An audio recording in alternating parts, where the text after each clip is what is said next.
baik kan, sebaik-baik ikutan, uswatun hasanah. So itu yang kita nak capai kan. Bagi kita yang mungkin ada persepsi, mentaliti, kita rasa ala ustaz mana-mana pun tak apa, so no problem, boleh, betul, tak ada masalah nak amalkan mana-mana. Tapi bagi kita yang ada persepsi, saya nak amal betul-betul seperti yang Nabi buat, saya nak sempurnakan amalan saya kan, nak dapatkan fadilah yang paling terbaik. So apa jawapan dia? Paling mudah adalah ikut sunnah Nabi seperti yang Nabi khususkan. So itulah kita nak capai. So berbeza ikut persepsi masing-masing. Mudah-mudahan kita ni dalam kalangan kita yang sentiasa nak perbaiki amalan seperti yang Nabi mahukan, seperti yang Nabi ajarkan. Sebab Nabi lah sebaik-baik ikutan yang kita boleh jadikan uswatun hasanah ataupun qudwah hasanah. So bebas, maknanya asalnya mana-mana zikir pun tak ada masalah, boleh amal. Tapi bila ada Nabi khusus, itu lebih baiklah. Okey, so kita lihat setakat ni dah ramai yang jawab. Alhamdulillah, terima kasih kepada semua atas jawapan. Barakallahu fikum wa jazakumullahu khairan. Okey, so kita lihat apakah perbincangan, apakah jawapan dia. Setakat ni kita tengok A dengan B yang mendahului, A dengan B lah. Dan ada juga yang menjawab C. Kita akan lihat apa dia punya jawapan. Saya bukakan dia punya hadis yang mana menjadi rujukan kita jawapan uji minda ni. Yang mana ibu-ibu, ayah-ayah boleh melihat dalam hadis riwayat Abu Daud nombor 5065, hadis yang sahih.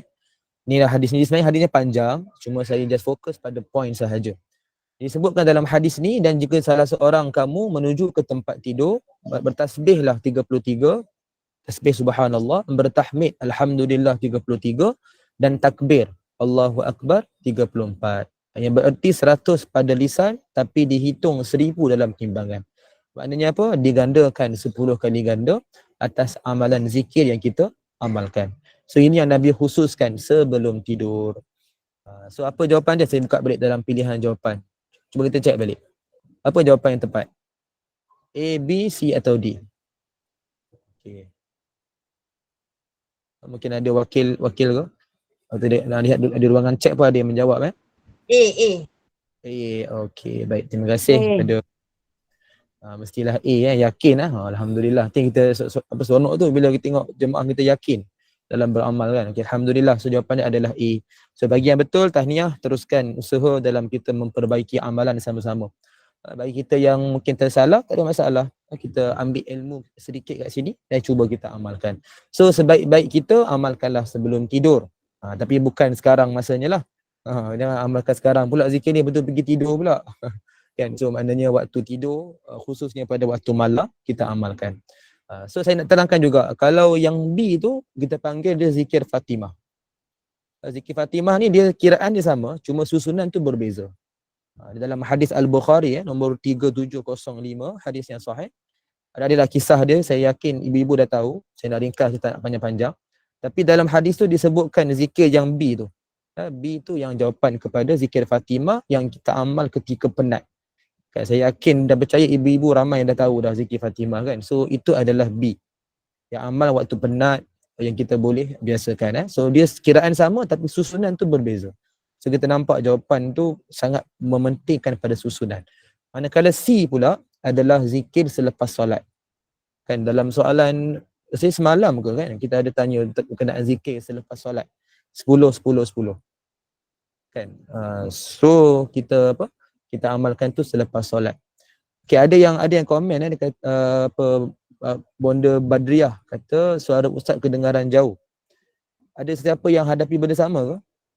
Saya gunakan mikrofon earphone yang sama je. Okey ustaz. Oh yang okey dah. Okey, alhamdulillah. Mungkin Bonda Badriah lah, mungkin kena keluar dulu keluar terus jangan tak masuk pula. Keluar dulu sekejap, betul masuk balik insya-Allah. Semoga dipermudahkan insya-Allah. Okey, Kak Noh kata hadiah akan dipost. Nanti boleh rojo-rojo dengan Kak Noh bagi alamat kepada yang menang. Saya tak bertanggungjawab saya tak tahu. Saya cuma tanya soalan je. Hadiah tu Kak Noh akan settlekan insya-Allah. Okey. Saya gurau je lah. Baik, so yang C tu adalah selepas solat. Yang D tu adalah saya tambahkan sendiri. Sebenarnya D tak ada apa-apalah. Saya just ubah kedudukan je lah. So itu jawapan dia. So maknanya jawapan dia A. So tanya kepada semua. Sama-samalah cuba kita amalkan insya-Allah. Mungkin tak dapat selalu pun seminggu sekali lah. Kan? Mungkin rasa tak sempat, rasa penat kan.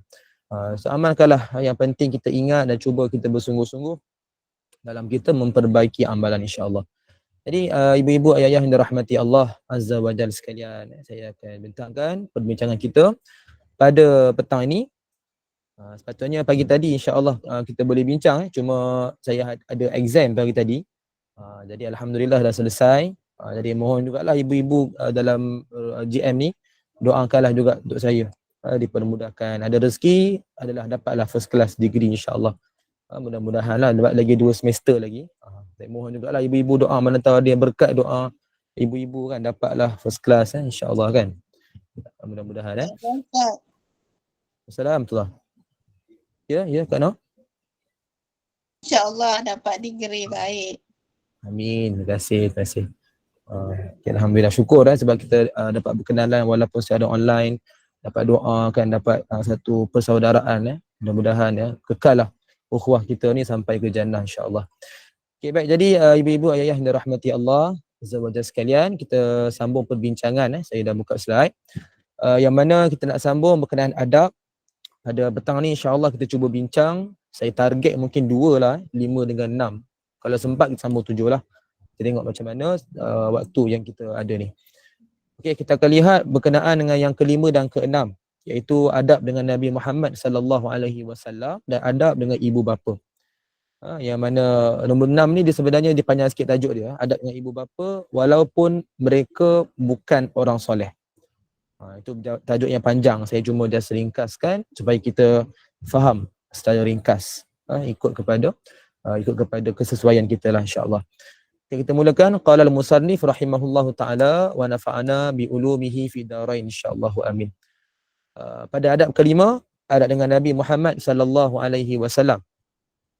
Syekh meriwayatkan ada 3 hadis dalam bab ini daripada guru Syekh, iaitu Syekh Al-Mifdal Abdullah bin Abdul Rahman Al-Makki Al-Qadahi, yang dikenali sebagai Tuan Guru Haji Rahim Ibn Sunni daripada Kedah, dengan sanad yang bersambung kepada Abu Hurairah radhiyallahu anhu, yang mana beliau berkata bahawa Rasulullah sallallahu alaihi wasallam bersabda, yang bermaksud semua umatku akan masuk ke dalam syurga pada hari kiamat kecuali mereka yang enggan. Para sahabat lantas bertanya, siapakah mereka yang enggan itu, wahai Rasulullah? Baginda menjawab, sesiapa yang taat kepadaku akan masuk ke dalam syurga, manakala sesiapa yang ingkar terhadapku, maka dia telah enggan. Hadis sahih riwayat Imam Ahmad nombor 8728. Okey, daripada hadis ini ibu-ibu sekalian, yang mana kita boleh faham, disebutkan yang mana Nabi SAW menggandingkan mereka yang dapat masuk syurga dan mereka yang tak dapat masuk syurga. Yang mana yang Nabi sebut, semua umatku, yang ni orang Islam, semua umat Muslim, di mana diberikan peluang untuk masuk ke dalam syurga, semuanya kecuali mereka yang enggan. Enggan ni maknanya apa? Yang tidak mentaati Nabi, yang tidak beradab dengan Nabi dan tidak ingin melakukan apa yang Nabi SAW suruh kita amalkan. Tapi ini bergantung kepada hukum. Sekiranya hukum dia wajib, maka itu maksud dia lah. Siapa yang ingkar, tak buat apa kewajipan, so di situ akan menyukarkan dia masuk ke dalam syurga terus. Sebab apa? Dia akan kena azab dulu. Manakala perkara-perkara yang sunat merupakan pilihan. Bila kita amalkan sungguh-sungguh yang wajib, dan kita hiaskan dengan amalan sunat, maka kita dapat sesuatu yang lebih istimewa daripada orang lain. Asalnya dalam bab amalan, hukum yang wajib mesti kita kena buat, kita kena jaga. Hukum yang haram mesti kena tinggalkan. So ini antara kata lesen, bahasa mudah je, lesen yang paling asas untuk kita mendapat rahmat Allah dan kita memasuki syurga. So ini yang disebutkan dalam hadis ini, yang kita nampaklah pentingnya kita untuk mentaati perintah Nabi SAW. Kita lihat pada hadis yang kedua. Disebut daripada Anas bin Malik radhiyallahu anhu, mana beliau berkata bahawa Rasulullah SAW bersabda, tidak beriman seseorang di kalangan kalian sehingga aku menjadi orang yang paling dikasihinya, lebih daripada ibu bapanya, anaknya dan manusia seluruhnya. Hadis sahih diriwayat Ibnu Majah nombor 67. Baik. Daripada hadis ini ibu sekalian, Apa yang kita nak kena faham? Disebut dalam hadis ini secara jelas bila para ulama menghuraikan, hadis ini menjadi dalil bukti bahawasanya kita dalam meletakkan cinta kepada seseorang dan kita bandingkan cinta itu dengan Nabi Muhammad sallallahu alaihi wasallam, mesti cinta kepada Nabi itu kena melebihi daripada sesiapa pun yang lain. Maknanya makhluk lah. Makhluk. So kalau ikut turutan, pertama sekali cinta yang paling hakiki adalah cinta kepada Allah. Kita boleh kata bentuk ataupun bahasa yang tepat adalah takwa kepada Allah lah. Bertakwa kepada Allah. So kita boleh kata pertama mesti Allah kedudukannya. Yang kedua bawah itu adalah Nabi Muhammad sallallahu alaihi wasallam. Barulah pergi kepada bawah yang lain-lain. So dalam makhluk ni yang paling kita kena sayang, suka, cinta, kasihi adalah Nabi sallallahu alaihi wasallam. Jadi ini maksud dia, bila diberikan pilihan antara dua, sama ada kita nak ikut yang Nabi suruh ke ataupun kita nak ikut yang mak ayah kita suruh. Kan maknanya benda yang katalah bercanggah ni jarang berlaku, mungkin tak berlakulah, kebiasaan lah. Tapi kalau kata in case berlaku bercanggah dua benda ni, maka lebih utama adalah kita ikut sunnah Nabi sallallahu alaihi wasallam. Walaupun terpaksa kita tinggalkan perintah ibu dan ayah. Sebab ini nak menunjukkan cinta kita kepada Nabi sallallahu alaihi wasallam. Akan tetapi benda ni jarang berlaku. Sebab bila mana nak kata bercanggah itu, kan maknanya perintah yang mak ayah ni bercanggah dengan syariat. So jarang berlaku lah, kecuali kalau mak ayah itu bukan orang soleh. So kita pun tahu kan, tidak ada ketaatan pada maksiat. Kan la ta'ah ala maksiyah, tidak ada taat ke atas maksiat. So memang kita akan abaikan kata perintah tersebut. Tapi yang penting kat sini kita nampak kita perlu letakkan Nabi sallallahu alaihi wasallam pada kedudukan yang paling mulia. Kita lebihkan cinta kita kepada Nabi berbanding makhluk yang lain. Kita lihat pada hadis yang ketiga daripada Abu Hurairah radhiyallahu anhu. Beliau berkata, okey, ini hadis agak panjang sikit. Rasulullah sallallahu alaihi wasallam bersabda pada hari perang Khaybar, sesungguhnya bendera ini akan diberikan kepada seorang lelaki yang mencintai Allah dan Rasulnya, dan Allah akan memberi kemenangan melalui tangannya. Umar bin Al-Khattab radhiyallahu anhu berkata, aku tak pernah menyukai jawatan kepimpinan melainkan pada hari itu. Aku ikut baginda dengan harapan akan diberikan bendera tersebut. Namun baginda memanggil Ali bin Abi Talib radhiyallahu anhu dan berikan bendera tersebut kepadanya. Lalu bersabda, jalanlah kamu ke hadapan dan janganlah engkau berpaling ke belakang, supaya Allah memberikan kemenangan kepada kamu. Maka berjalanlah Ali bin Abi Talib radhiyallahu anhu ke hadapan, yakni dengan membelakangkan Nabi lah, maknanya Ali bin Abi Talib jalan ke depan tanpa menoleh ke belakang, dalam keadaan Nabi ni kat belakang. Tiba-tiba beliau berhenti dan tanpa berpaling ke belakang, tak pandang belakang, beliau melihat ke depan.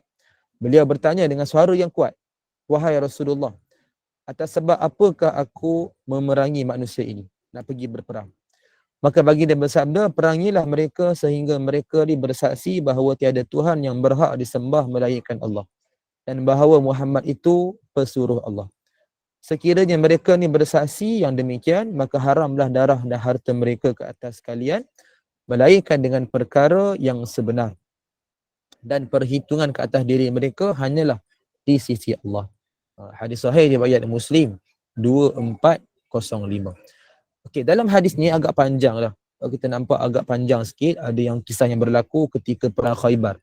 Tapi apa yang hendak disampaikan dalam hadis ini, kalau kita lihat seperti yang disebutkan oleh penulis kitab dalam bab latar belakang bab ni, taat kepada Nabi SAW adalah lebih utama daripada meraihkan adab terhadap baginda. Kalau kita lihat dalam kisah tadi, kan Nabi suruh Ali bin Abi Talib radhiyallahu anhu jalan terus ke depan tanpa memandang ke belakang. Kalau ikut kepada, dia ada dua benda yang bertembung. Satu iaitu adab, lagi satu adalah perintah. So bila ikut kepada adab, bila jalan kita membelakangkan seseorang. Adanya kalau kita bayangkanlah kan, kita berjalan, ada orang kat belakang, tanpa melihat ke belakang, tanpa tengok muka dia, jalan berpaling daripada dia. So itu kita boleh kata agak kurang beradab kalau kita membelakangkan seseorang. Dalam kisah ni Ali buat begitu. Kerana apa? Sebab itulah perintah Nabi. Bila bertembung dua perkara antara adab dan juga perintah, maka perintah itulah lebih utama kan. Kita panggil ta'at. At-ta'atu muqaddamatun alal adab. Ta'at lebih diutamakan, lebih lebih dipentingkan, didahulukan, didepankan berbanding daripada adab. So nak menunjukkan betapa pentingnya kita mentaati Nabi SAW daripada hanya kita beradab. So kalau zaman sekarang, kita realiti kita pada hari ini, kita nak kata taat dengan adab ni, apa yang kita boleh kiaskan? Contoh, kita katakan dalam bab hadis Nabi SAW.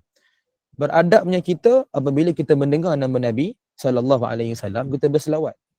Maka ada satu hadis yang mencela kan, kita yang mendengar nama Nabi tapi tidak berselawat, maka malaikat Jibril alaihissalam mendoakan kecelaan kan terhadap mereka yang dengar nama Nabi tapi tak berselawat, dan dianggap sebagai sombong. So ini merupakan satu adab. Dalam hadis juga, apa yang menjadikan kita ikut perintah Nabi, iaitulah sunnah-sunnah Nabi SAW. Jadi daripada hanya kita berselawat dan kita amalkan sunnah, sebenarnya lagi penting apa dia? Kalau ikut kepada kaedah yang kita sebutkan tadi, at-ta'atu muqaddamatu 'alal adab. Taat lebih utama berbanding adab. Kan kita beri tadi kiasan tadi, kita sebutkan kiasan kepada hari ini yang kita boleh amal. Kalau kata adab dengan Nabi SAW adalah dengan berselawat. Dengan nama Nabi kita berselawat. Pada hari Jumaat kita berselawat yang banyak. Walaupun itu pun satu perintah Nabi lah, pada hari Jumaat berbanyakkan selawat kan. Tapi secara umum selawat ni adalah satu adab kepada Nabi lah. Dan amalkan sunnah pula adalah perintah Nabi. Ya, walaupun kebanyakan sunat tapi tetap merupakan amrun kan. Al-amru merupakan perintah.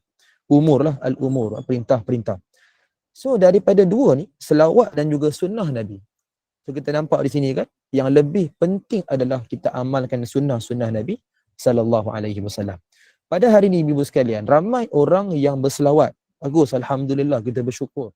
Siap ada kiraan, siap ada pelbagai jenis selawat. Kan kita amalkan bersungguh-sungguh terbaik.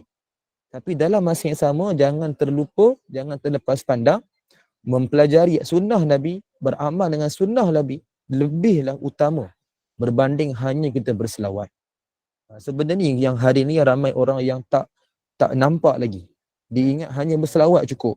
Bagus, kita dapat syafaat Nabi SAW, kita dapat fadilatnya, insya-Allah memang dijanjikan. Tapi jangan terlepas pandang untuk kita belajar sunnah-sunnah. Dan pada hari ini ramai kita tak kenal pun sunnah-sunnah Nabi kan. So sebab itu kita perlu ingat kaedah tadi, at-ta'atu muqaddamatu 'alal adab. Taat lebih utama berbanding adab.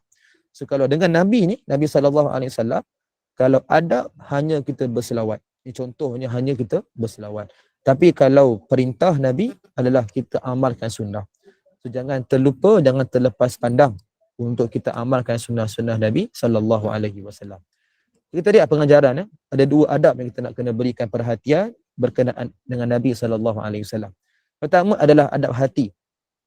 Kita beriman dengan Rasul, kita membenarkan risalahnya, mencintainya, membesarkannya, menyucikannya dan mempercayai bahawa baginda Nabi SAW lebih mulia ataupun sebaik-baik manusia daripada setiap makhluk yang ada. Maka ada adab lisan yang merupakan bukti ke atas adab hati, tidak mendahului Nabi SAW dalam sebarang perkara suruhan ataupun larangan. Saya ringkaskanlah, yang lain ibu-ibu boleh bacakan sendiri dalam slide. So kesimpulan dia apa? Dalam bab adab dengan sunnah Nabi SAW, maka lebih penting adalah kita utamakan ataupun kita amalkan sunnah-sunnah Nabi. So nak amal dengan sunnah, kita kena belajar. Kan? Bila kita belajar baru kita akan tahu apakah sunnah-sunnah Nabi SAW. Kita lihat lagi pada pengajaran yang kita boleh ambil manfaat. Disebut oleh penulis kitab, Allah telah mewajibkan para mukmin, orang-orang beriman, untuk beradab dengan Nabi SAW, mentaati dan menyayangi baginda. Cinta kepada Ahlul Bait adalah sebahagian daripada cinta kepada baginda. Oleh itu, mendapatkan keredaan dan kecintaan dan meneladani para ahlul bait baginda adalah sebahagian daripada perbuatan adab dengan Nabi Muhammad sallallahu alaihi wasallam. So ini dia disebut oleh penulis kitab yang kita nampak kepentingan juga kepada ahlul bait lah, kepada keluarga Nabi sallallahu alaihi wasallam. Sebab itu dalam selawat pun kita kalau nak ringkas kita baca Allahumma salli ala Muhammad. Kalau boleh kita lengkapkan dengan wa ala ali Muhammad. Kan macam dalam solat kalau ikut pada tahiyat kita baca selawat ke atas Nabi tu rukun, mesti kena baca. Tapi selawat ke atas keluarga Nabi hanyalah sunat abad. Tapi tetap kalau boleh kita berikan, kita amalkan kemuliaan kepada keluarga Nabi sallallahu alaihi wasallam. Tapi kita kena ingat jangan sampai kita melebihkan ahlul bait daripada Nabi. Jangan sampai kita melebihkan Nabi daripada Allah. So setiap tu ada dia punya susunan. Kan setiap itu adalah dia punya tahap ataupun cara kita nak nak beradab, kita nak menjaga adab dengan mereka. So inilah adab yang kelima. So kita nampak di situ pentingnya kita adab dengan Nabi sallallahu alaihi wasallam. Okey, so ini kita lihat sedikit je lah disebut oleh Imam Qadhi Iyad dalam kitab Asy-Syifa. Saya ringkaskan, ni dia agak panjang, jadi ibu boleh lihat, boleh baca slide sendiri untuk rujukan. Kita nak katakan apa? Bila kita sayang dengan seseorang, cintakan dengan seseorang, kita akan buat apa yang dia suruh. Kan kita akan ikut apa yang dia lakukan. Itu tanda kita cintakan seseorang. Dan dalam kehidupan kita ni mesti nak kata idola lah bahasa orang sekarang ni, idola kan. Mesti idola kita bila kita tanya diri kita ataupun orang tanya kita, mesti jawab Nabi sallallahu alaihi wasallam. Kalau idola dalam bab agama lah. Kalau mungkin dalam bab lain, contoh dalam bab mungkin yang lelaki suka main bola sepak ke, itu lain lah kan. Tapi dalam bab kehidupan beragama kita ni, mesti kalau kata idola ataupun ikutan, mesti letakkan Nabi di tempat yang pertama. So kita nak kenal Nabi, kena belajar lah. Kita ambil dalam hadis, kita ikut sedaya upaya. Kalau boleh dalam kehidupan seharian ni, apa yang kita buat, segala-galanya ni yang kita buat, yang benda-benda biasa lah. Kita makan, kita tidur, kita qada hajat, apalagi kita datang ke masjid, kan, solat berjemaah, dalam bab solat, dalam bab kita berpuasa. So kita akan amalkan bersungguh-sungguh seperti yang Nabi SAW amalkan. Dan seperti yang disebut dalam komen mesej komen GM, kita akan cuba gembirakan hati orang yang kita sayang.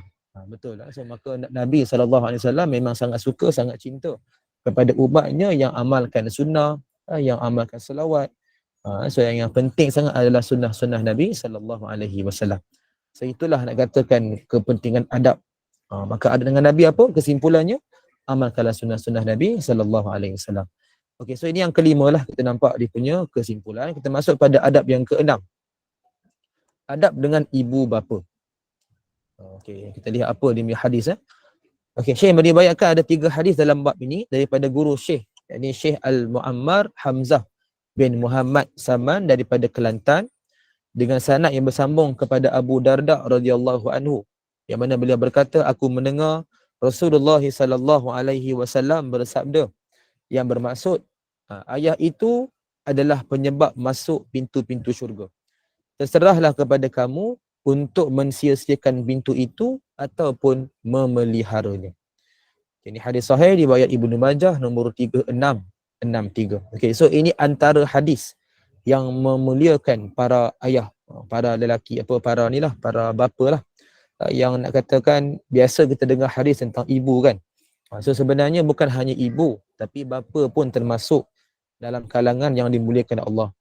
Cuma bila banding antara ibu dan ayah, ibu lebihlah kita utamakan. Ibu lebih kita hormati. Tapi tetap kena beradab dengan kedua-dua mak ayah. Kita lihat kepada hadis yang kedua pula. Disebut daripada Asma binti Abu Bakar radhiyallahu anha, beliau berkata, ibuku telah datang kepadaku menginginkan daripadaku manfaat kebendaan pada waktu sulh, iaitu perjanjian Hudaibiyah. Sedangkan dia seorang yang menentang Islam dan juga seorang musyrik. Yang siapa? Ibu kepada Asma binti Abu Bakar radhiyallahu anha. Dan dia bertanya, aku bertanya kepada baginda Rasulullah sallallahu alaihi wasallam, sesungguhnya ya Rasulullah, sesungguhnya ibuku telah datang kepadaku dan sedangkan dia seorang yang musyrik, yang tidak beriman kepada Allah. yang membenci Islam. Adakah aku patut berbuat baik untuk menyambung silaturahim dengannya? Maka baginda jawab, ya, berbuat baiklah kepada ibu kamu dan sambunglah untuk menyambung silaturahim dengannya. Hadis sahih diriwayat Imam Abu Daud. Okay, so kita nampak dalam hadis ni nak menekankan untuk kita amalkan ataupun kita memuliakan ibu dan ayah ni ketika mana walaupun mereka ni bukanlah orang-orang yang soleh. Dalam hadis ni sangat jelas yang mana ibunya bukan seorang yang Islam, bukan Muslim, dia seorang musyrik. Bahkan dia menentang Islam. Kalau kita lihat kepada jenis kafir, kita boleh kata kafir yang bukan kafir zimmi, kafir yang duduk dalam negara Islam dan hormati orang Islam. Kan digunakan konsep lakum dinukum waliyadin, itu tak apa. Tapi ini adalah kafir yang kita kata menentang Islam, membahayakan Islam, kan, kita panggil kafir harbi. So di situ kita nampak walaupun dia seorang yang kafir harbi, yang menentang Islam, tapi sebabkan daripada konteks silaturahim, dia seorang ibu. Dia tetap seorang ibu.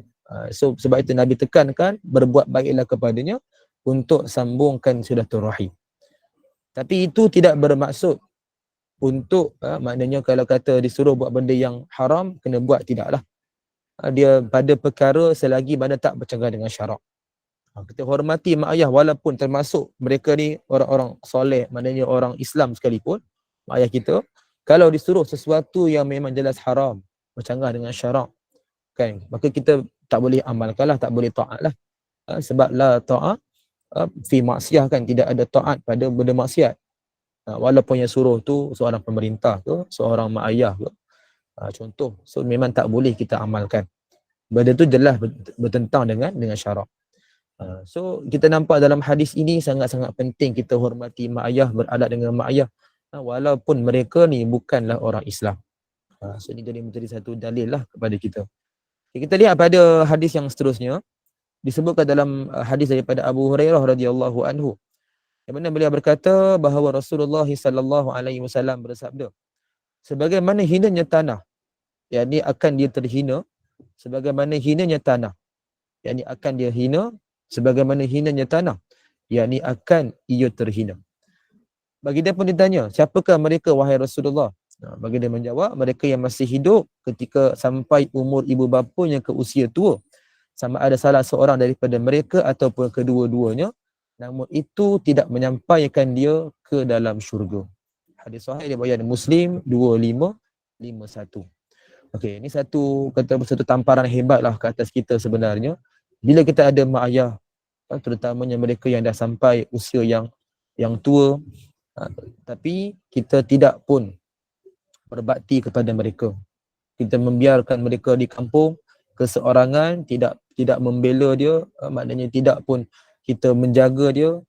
Paling kurang kalau kita kata adalah apa-apa halangan nak menjaga, kita kena usahakan untuk seseorang menjaga dia kat kampung, ataupun sesiapa, mungkin adik-beradik, mungkin wakil, yang penting adalah orang yang menjaga dia betul-betul.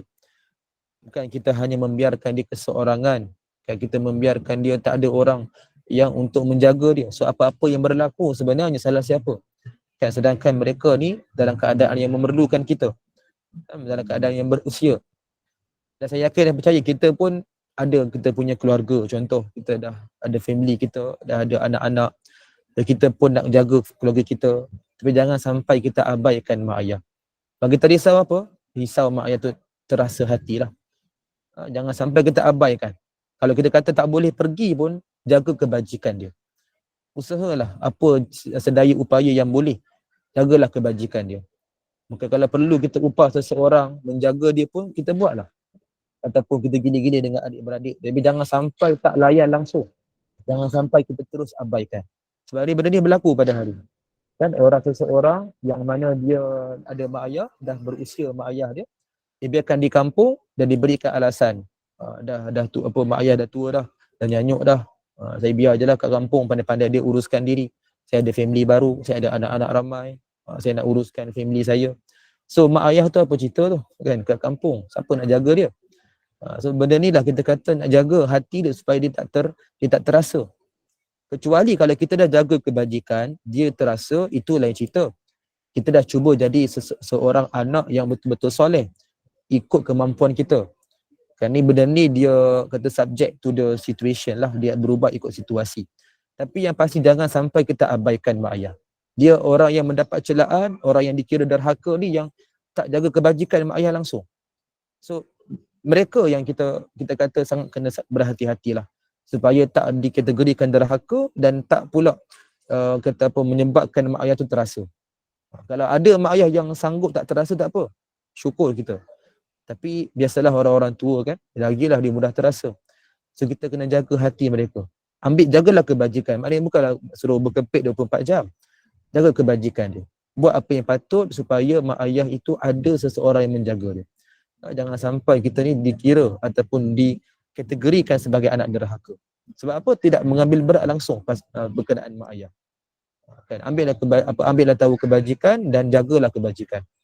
Walaupun tak dapat bersama 24 jam, tapi ambillah tahu tentang mak ayah. Kita lihat apa yang disebut oleh penulis kitab. Antara tanda-tanda hari kiamat adalah seorang lelaki mentaati isteri namun ingkar kepada ibunya. Berbuat baik kepada rakan-rakan namun dia berbuat jahat kepada ayah dia. Dan dia derhaka kepada kedua ibu bapa. Mereka ini dilaknat di dunia dan diharamkan daripada syurga di hari akhirat. Ia adalah kerana mereka berbuat baik pada mak ayah ini adalah kewajipan ke atas kita. Meskipun mereka ni bukanlah orang-orang yang soleh. Kita lihat contoh yang bawah tu, line yang ketiga daripada bawah. Contoh yang terbaik dalam hal ini adalah Nabi Ibrahim AS dengan ayahnya yang merupakan seorang yang kufur, dan Asma binti Abu Bakar radhiyallahu anha dengan ibunya yang merupakan seorang musyrik. Yakni orang yang bukan Islam, yang kafir lah, yang musyrik. So kita nampak ni contoh lah yang berlaku nak menekankan kita wajib berbuat baik kepada mak ayah dan jangan sampai kita derhaka pada mak ayah. Satu je lah ibu-ibu sekalian, kita nak sebut kalau kita ada mak ayah lagi walaupun mereka dah berusia, satu je, jangan sampai kita abaikan kebajikan dia. Sebab itu paling penting. Memang kita tahu masing-masing kita ada urusan, ada family kan, betul, kita tak nafikan. Jangan sampai kita buat tak tahu. Benda tu kita risau mak ayah terasa. Kalau kata kita dah jaga kebajikan, kita dah terangkan baik-baik, contoh lepas tu masih lagi mak ayah terasa. Kita dah cuba dah berusaha sungguh-sungguh. Tapi benda tu masih lagi diterasa sebagai seorang manusia biasa. Segitu kita pasrahlah, kita redha kepada Allah. Mudah-mudahan Allah tak kiralah kita sebagai orang derhaka. Tapi bila seseorang yang tak ada langsung usaha kebajikan yang dijaga terhadap mak ayah, so itu memang open sangatlah untuk dikatakan sebagai seorang yang derhaka. Sebab dia tak ambil tahu langsung mak ayah, bahkan ada yang lebih dahsyat, dia menderhakai, menyakitkan hati mak ayah dia, semata-mata isteri dia sampai tak berfikiran waras. Kan maknanya dia melebihkan isteri walaupun dia tahu isteri dia salah. Kan semata-mata sebab isteri dia dan dia tak hiraukan pasal mak ayah dia. So benda ni sangat berlaku pada hari ini. Tapi mudah-mudahan bukan kita lah. Kalau kata pun berlaku selama ni, mintalah maaf, kita berbaik semula kepada mak ayah. Dalam hadis ni nak tekankan, walaupun mak ayah bukan orang soleh pun kita kena jaga. Kita kena ambil tahu. Kan, walaupun bukan orang soleh, maknanya bukan orang Islam sekali pun. Apatah kalau mereka ni orang Islam, lagilah kita kena jaga. Kena ambil tahu. Kita lihat apa pengajaran dia. Okey, ni saya kira benda yang sama lah kita dah sebutkan tadi. Jadi ibu boleh baca sekadar sekadar info, sekadar maklumat. So nak katakan hak kita terhadap mak ayah tu masih ada lah. Kena jaga kebajikan, sebab kita tetap anak, tak boleh nak cerai bagahi kan. Tetap anak sampailah bila-bila kan. Jadi mesti nak tak nak kena jaga, kena berbakti pada mak ayah. Kena berbakti, jangan sampai dikatakan ataupun dikategorikan orang-orang yang derhaka. Kita risau ni diharamkan pintu syurga ni kan. Bahkan ada kita dengar dalam hadis pun, redha Allah terletak pada redha mak ayah kan. So pentinglah kita jaga mereka. Okey, kita lihat pada slide ni pula. Okey, benda ni pun benda yang sama kita dah huraikan tadi. Nak menekankan untuk kita berbuat baik kepada mak ayah lah. Ibu boleh baca lah, saya just buka slide ni, boleh baca-baca dulu. Jadi kita just fahamkanlah apa poin-poin penting lah. Poin-poin penting. Okay. Kita buka slide seterusnya. Okay. Panjang juga ni. Okey, baik, saya cuba nak tekankan satu benda lah. Ni agak panjang. Jadi ibu boleh baca sendiri nanti. Sebab ni hanya kita baca, kita dah boleh faham lah. Okey, saya cuma nak tekankan pada point yang pada baris yang keempat. Ini okey, kita tengok pada point yang keempat, baris keempat. Ini adalah kerana bakti kepada mereka selepas kematian mereka berdua bebas daripada riak, bermuka-muka dan mengharapkan pujian. Okey, so daripada line ni, daripada baris ni, kita nak tekankan berbakti kepada mak ayah ni dia bukan sekadar selagi mana mereka hidup.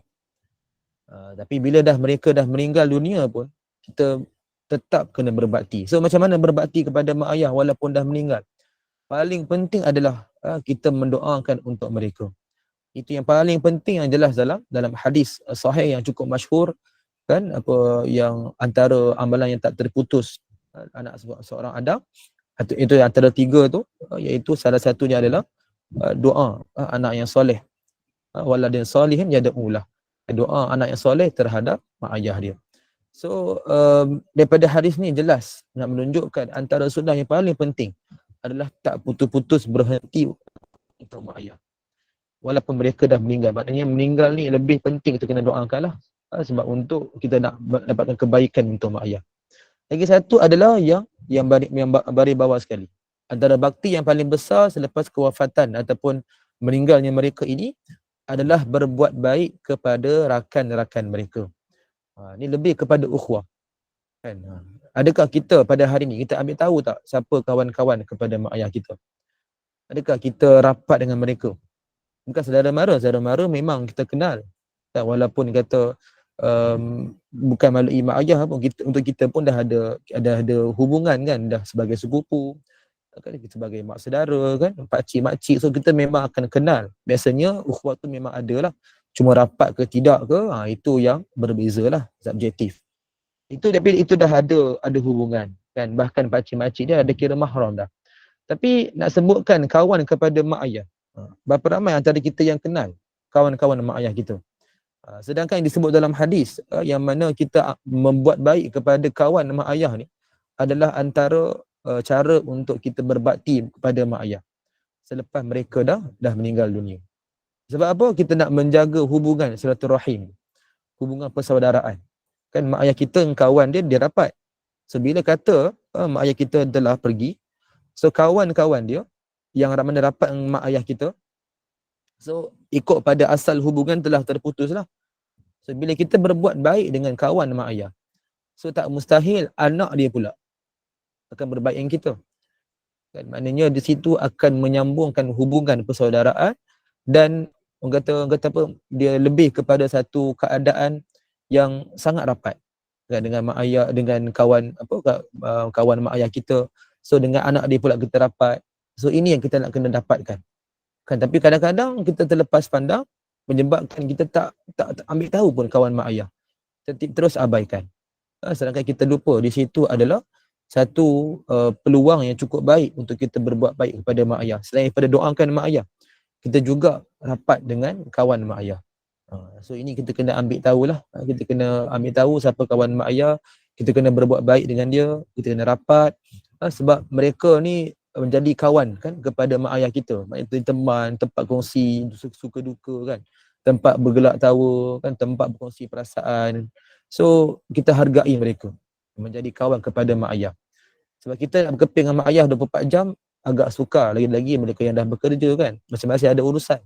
So kalau kawan yang sebaya ni dia sama keadaan, contoh mak ayah kita dah pencen, dia pun dah pencen kan, mak ayah kita katalah bekerja, dia pun kerja tempat yang sama kan, sebaya. So mereka lebih selesa nak berkongsi perasaan kan, lebih selesa nak berbincang apa-apa.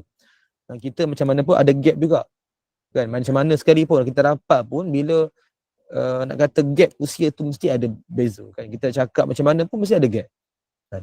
So kita nak berbaik dengan mak ayah, kawan mak ayah, untuk kita jaga hubungan dia. So kita tak mustahil kita akan rapat dengan anak-anak dia, so benda ni akan berterusan. So ini nak kata pengajaran, kita ambil tahulah tentang kawan-kawan mak ayah.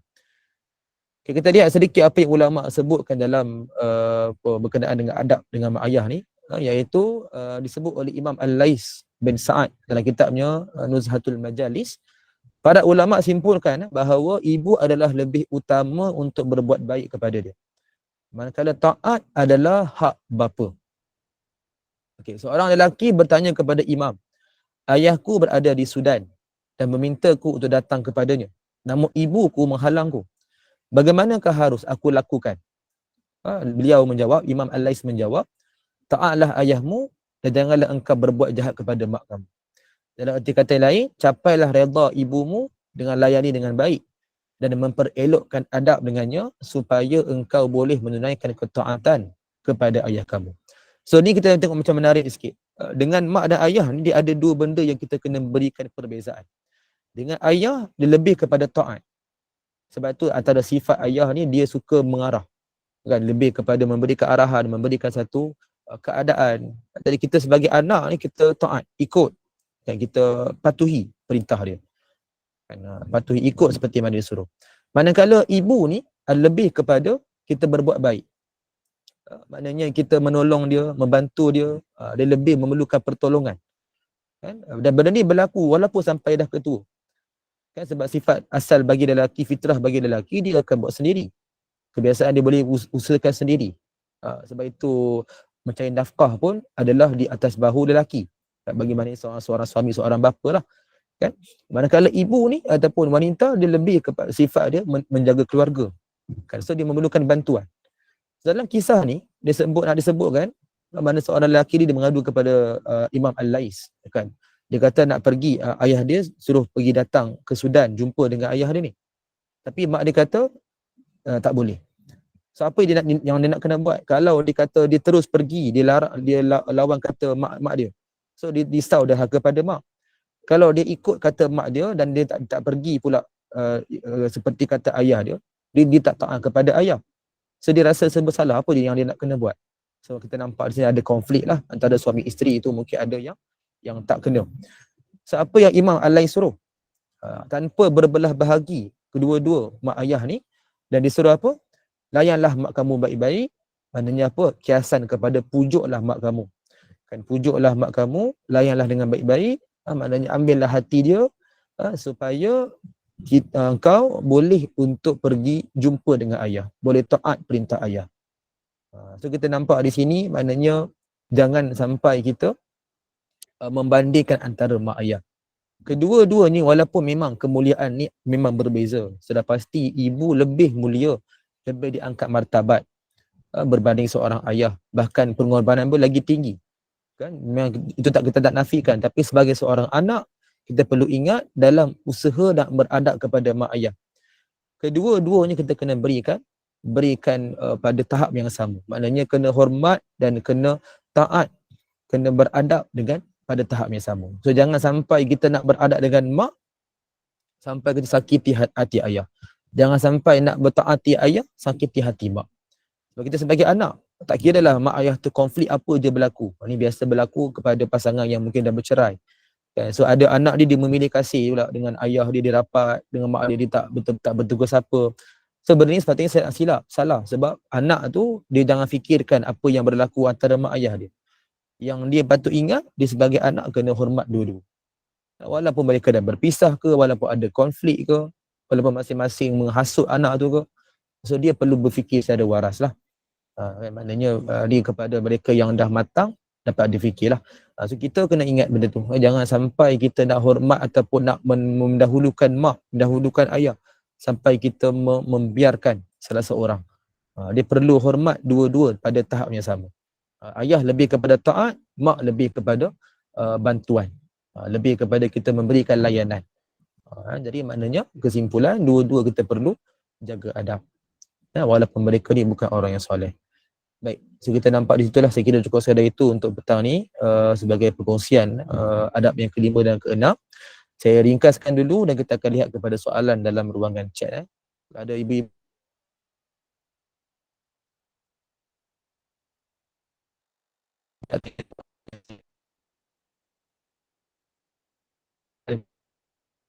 itu ada beramal utamakan sunnah Nabi SAW. Sebab itu adalah kata apa, kaedah ataupun ketaatan kita kepada Nabi. Dan ta'atu muqaddamatun 'alal adab. Taat ni diutamakan daripada adab. So taat dengan Nabi adalah kita ikut sunnah Nabi. Adab dengan Nabi adalah dengan nama Nabi berselawat ataupun berselawat secara umum. So lebih penting adalah amalkan sunnah Nabi SAW berbanding hanya kita berselawat. So selawat, teruskan selawat. Jangan lupa untuk kita belajar sunnah, utamakan sunnah. Okey, itu yang kelima. Dan yang keenam ada dengan mak ayah, walaupun mereka ni bukan orang soleh, bukan orang Islam. So kita hormati mak ayah, kita jagalah ada dengan mak ayah, walaupun mereka ni bukan orang yang soleh. Okey, so kita nampak di situlah. Kejap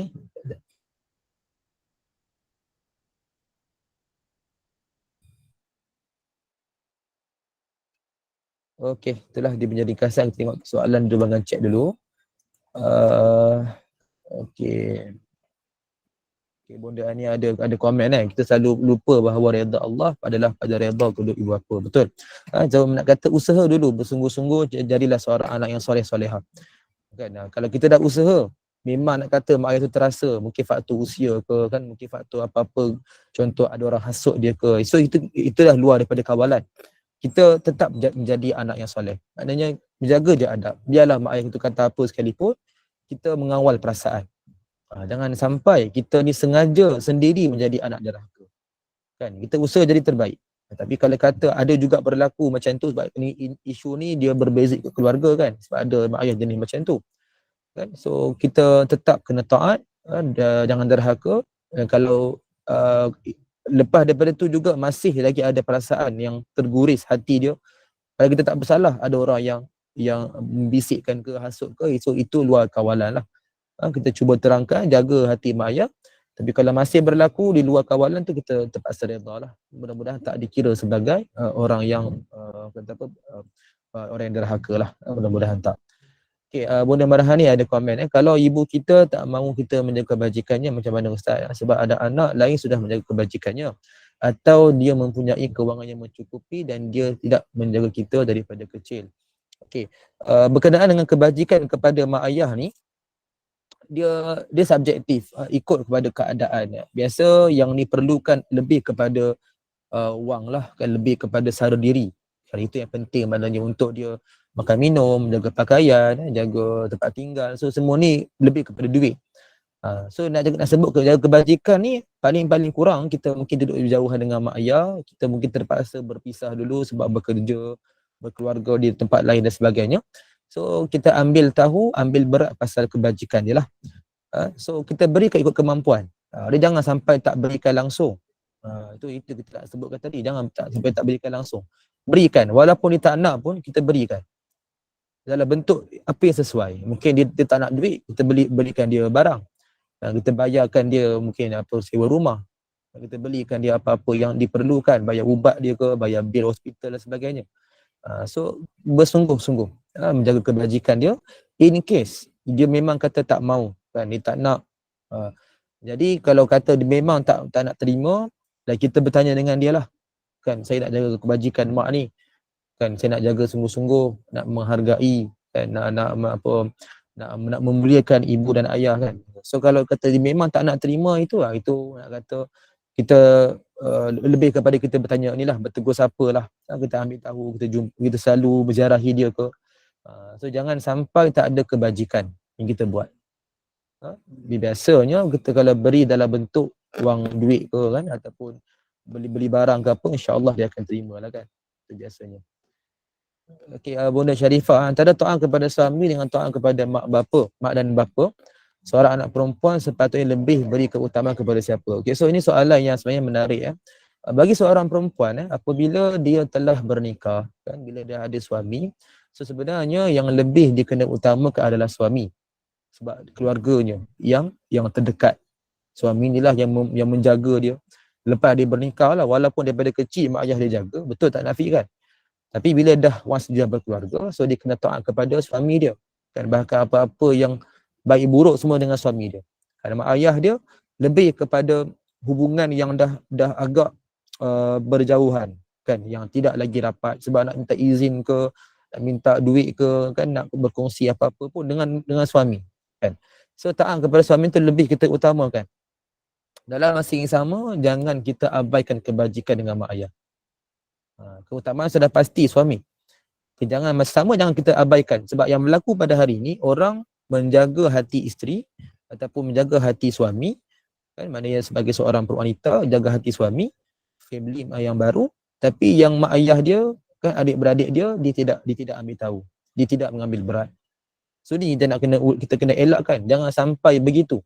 Mentang-mentang dah ada family baru, mentang-mentang dah ada suami, ada anak-anak, so dia dah mungkin mindset tak perlu ada pun tak apa. So dia tak kisah, tak jaga kebajikan. Itu yang silap. Kan? So jangan sampai ada sikap macam tu lah. Sepatutnya tak patut berlaku. Kalau kita ni seorang yang beragama Islam, kan, kita ni kalau jumpa saudara se-Islam kita yang tak kenal siapa pun, kita akan senyum. Sepatutnya kan berakhlak mulia lah. Kita memberikan salam, kita bertegur sapa, kan, kita bercakap dengan kata yang baik. Kan? So itu akhlak kita walaupun dengan orang tak kenal, walaupun dengan orang Muslim, orang Islam yang kita tak jumpa, tak pernah jumpa pun. So jangan sampai family kita, mak ayah sendiri, kan, adik-beradik sendiri kita bersikap toksik lah orang kata, kan. So benda ni kena elak lah. So maknanya jawapan kepada Bonda Sharifah, sudah tentu taat kepada suami lebih utama, kerana suamilah yang menjadi pembela ataupun yang menjaga isteri di bawah kawalan suami. Dalam masa yang sama jangan abaikan mak ayah. Jaga kebajikan juga, ambil tahu, bertegur sapa, dan hubungan silaturahim terus terjagalah. Itu penting. Okey, baik, ada apa soalan lagi ke nak diajukan sebelum kita tutup majlis kita, insya-Allah. Kita akan sambung nanti, ada lagi adab dengan ulama, adab dengan diri sendiri, ada lagi yang ke-9, adab dengan isteri, adab dengan syiar, adab dengan para sahabat Nabi, dan adab dengan malaikat. Kita akan bincang nanti insya-Allah pada masa akan datang.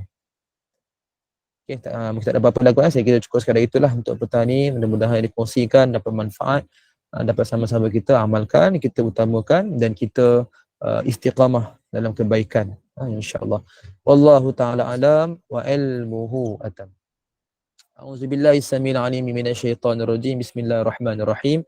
Alhamdulillahi rabbil alamin wassalatu wassalamu ala asyrafil anbiya'i wal mursalin sayyidina Muhammadin wa ala alihi wa sahbihi ajma'in. Allahumma inna nastawdi'uka ma 'allamtana farduduhu ilayna inna hajatina ilayhi wa la tunsinahu ya Allah ya rabbal alamin.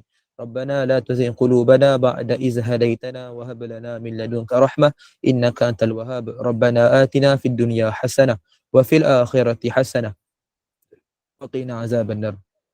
Wa sallallahu ala sayyidina Muhammadin nabiyil ummi wa ala alihi wa sahbihi wa baraka wa sallam. Walhamdulillahi rabbil alamin. Amin ya rabbal alamin. Aqulu qawli hadha wa nastaghfirullahal azim li wa lakum. Subhanallahi wa bihamdik, la ilaha illa anta astaghfiruka wa atubu ilaik. Bismillahirrahmanirrahim.